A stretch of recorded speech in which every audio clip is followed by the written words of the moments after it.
آپ کی ولادت کے ساتھ ہی یہ خبر بھی نبی پاک علیہ الصلوۃ والسلام کو بتا دی گئی تھی کہ امام حسین شہید کیے جائیں گے. فرشتوں نے آ کر بتائی تھی،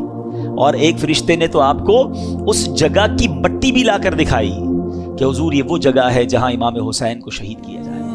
حضرت مولا علی ایک بار کربلا کے قریب سے گزرے تھے، فرات کے کنارے، تو قافلے کو روکا اور کہا رک جاؤ، مجھے میرے آقا علیہ الصلوۃ والسلام نے بتایا کہ انہیں جبرائیل نے بتایا ہے کہ حسین فرات کے کنارے پر شہید کیے جائیں گے.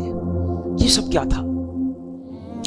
اچھا، امام حسین خود بھی پتا ہے، بی بی فاطمہ کو بھی پتا ہے، اور مولا علی کو بھی پتا ہے، سارے صحابہ، کئی صحابہ کو پتا تھا کہ شہید کر دیے جائیں گے، اور یہ بھی بتایا گیا کہ حضور آپ کی امت ہی شہید کرے گی.